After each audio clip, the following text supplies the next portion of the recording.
sing for you.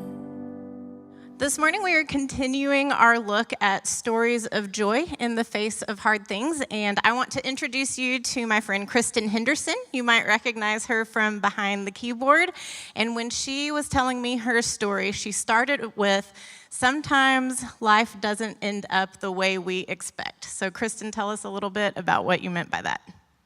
Okay, a few years ago, we had two young boys, and we were convicted separately about how we had pretty much told God what we wanted for our family, and we hadn't really asked his opinion on how many children he would like for us to have. So we began to pray about that and to be open to life, and the Lord allowed us to get pregnant with Kate, who is our 4-year-old, and we realized there was a pretty big age gap between her and our older boys, and so we began to pray about adoption. We began to pray about another biological child, and the Lord allowed us to get pregnant again, and I went to my first doctor's appointment and found out that we were having twins. So if you add all those kiddos together, we have 5 sweet kids, and we have just learned that God's plan is better. So 5 kids between the ages of 1.5 and 13. That seems like life could get a little chaotic at times. So in the midst of that, how do you find joy? So I'll be honest and say that some days I just do not feel joyful. Some days I feel selfish. I just want to take care of myself.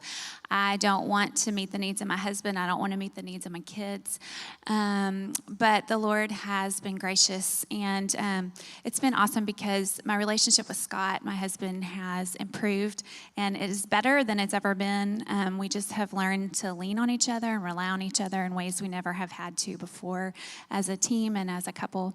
And the Lord also provides sweet moments with each of my kids on different days, and also just getting to watch my kids grow and develop and become who God has created them to be.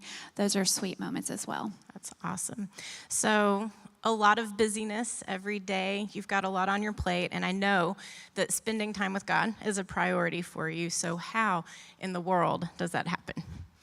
Well, that looks different than it did a few years ago, and I have had to learn to give myself grace when it comes to that, and also know that God gives me grace. And the main point of all of that is just connecting with God on a regular basis. And so sometimes that looks like playing worship songs throughout the day and just having that connection. Sometimes it's reading a short devotional in the morning when I get up. Sometimes it's fitting in a short devotional before my head hits the pillow at night. Sometimes it's just whispering prayers to God throughout the day. But it is important to connect with him on a regular basis. And when I do, I find that I am selfless and have more joy towards my family and serving them than I would if I didn't.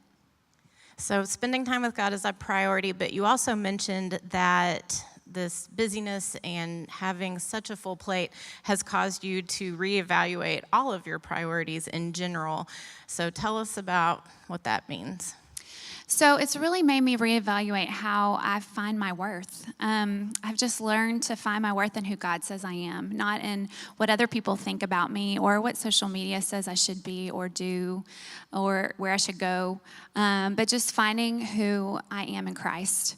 And I read a book a few years ago called 1,000 Gifts by Ann Voskamp, and she talks about how the gifts that God has already given us are enough, but also how he gives us little gifts every day that remind us, and a lot of times we overlook them, but they remind us of how good he is and how much he loves us, and just being thankful, finding thankfulness in seeing those gifts and noticing them, and how thankfulness produces joy.